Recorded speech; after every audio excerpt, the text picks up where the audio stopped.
In my previous video, I explained my experiences with manifesting the future within a monastic setting, first as experienced by my poor Clare friend, and second in my own personal experience.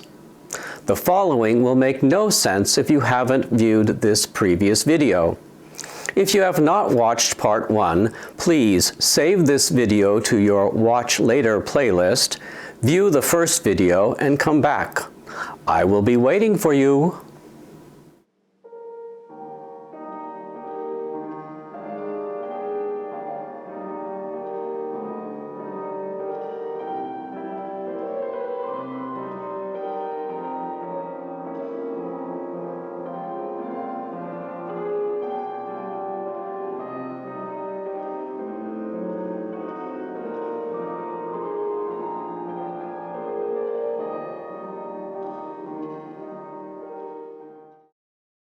Okay, is everyone aboard who should be on board? May I proceed? In the previous video, I claimed that the extreme personal darkness I was experiencing more than 10 years ago was a manifestation of what people out in the world would experience in the near future. After these dark years, I did find some relief and calm for a while until a little more than 4 years ago when everything in my life appeared to collapse. In 2020, I spent several nights sleeping in my car. In October of that year, I was admitted into a homeless shelter where I resided for several months before being housed where I now live, which is a low-income senior apartment. In the nearly 4 years since I came to live here, life has settled down and some peace has returned. Even though this is hardly how I imagined my life to turn out, I do feel protected and safe. Back when COVID turned into a pandemic, people began sheltering in place. The isolation and social alienation that suddenly fell upon the wider population was exactly what I had been experiencing in previous years. I had already come to terms with what it meant to be completely on my own, hunkered down within 4 walls most of the time.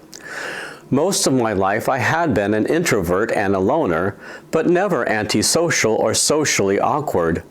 Being alone all the time was not easy, but I found how to make it work. Long ago, I accepted that spending holidays and birthdays alone was my lot, and that I had to be satisfied living without the opportunity to share joys or sorrows with anyone. My life took a direct hit in late 2020. While many were struggling with a new reality of sheltering in place, masks, and social distancing, I was coming to terms with suddenly sharing limited living space in a men's homeless shelter with about 60-plus residents who came from some rough backgrounds. As one who had been living alone for most of my life, this crowded setting under a strict COVID lockdown tested every fiber of my being. As much as I hated this humiliating life situation that frayed my nerves and increased my hopelessness, my stint in a homeless shelter program turned out to be my road out of homelessness. My age and financial situation qualified me for housing at this former Marriott hotel that had been acquired by San Mateo County and converted into low-income senior housing. My very rough flight through 2020 touched down with a soft landing in May 2021. My harrowing journey through the county shelter system was a necessary trek through the darkness of homelessness to the destination of being housed. What is about to unfold over the next 2 to 4 years may be a battle that must be fought in order to save democracy and come back stronger than before. What we face may be an echo of so many battles fought in the past, as at Omaha Beach in Normandy or at Pettus Bridge in Selma, Alabama. I have a photograph of my father sitting on my piano. My father was 24 years old at the time. Both of my parents had formal photographs taken of each of them in anticipation of my father entering the Army to play his part in World War II. By the end of 1944, my dad would find himself sleeping in foxholes in the snowy Ardennes of Belgium as part of the Battle of the Bulge, which would result in a decisive victory in the war. He would not be serving on the front lines, but rather as part of the B team further behind, since putting a small-framed Murphy on the front lines would be an unwise strategy for winning the battle. I remember him telling a story of being assigned a post in a town and handed a bazooka, which he had no idea how to operate.